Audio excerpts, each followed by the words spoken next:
hear another explanation. We listen once again to another explanation about a parable. Last Friday, we listened to the explanation made by Jesus about the parable of the sower. Today, we listen to an explanation of the parable of the weeds. For some preachers, it might be very tempting not to give a homily.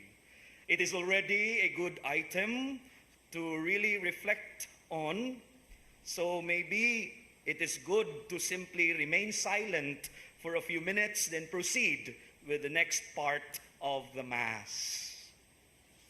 But I will not do it here. My professors are here. Brothers and sisters, we hear or we listen to an explanation. Sometimes, or there are instances that we don't need to explain, or he or she doesn't deserve any explanation. Explanations are not often given.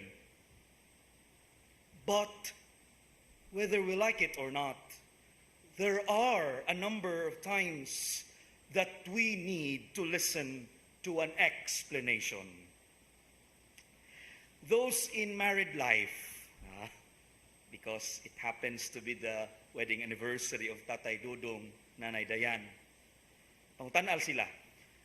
Because I believe you need to listen to one another's explanation if ever there are things that might have occurred and would heat up some arguments, no? Explanations are also made, for me, for strengthening one's relationships. Therefore, there is a need to somehow value when explanations are being made.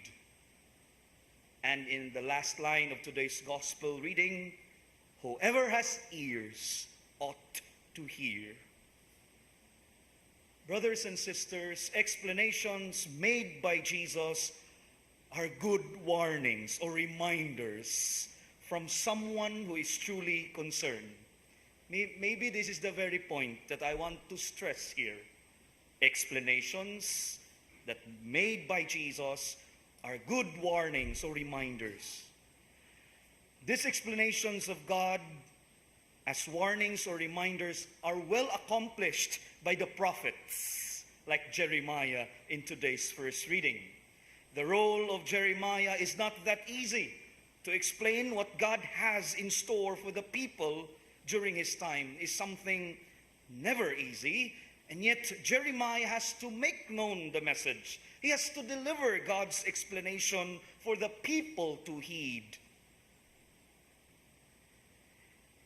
And in this way, this role of the prophet for me, that message given by the prophet, as I look at it, it is the very rescue, the very deliverance of the Lord from the people via negativa lang.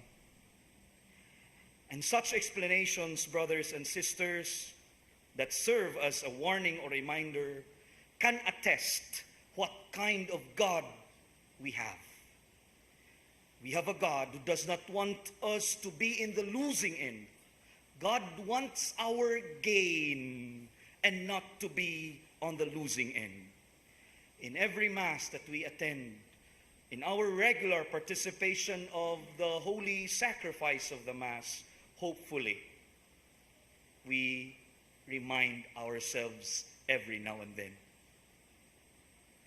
Because, brothers and sisters, if in the process or in the final analysis, we might or somehow find ourselves in the losing end, God would somehow tell us in Cebuano, giingnan na bayata mo, waday ka mamati.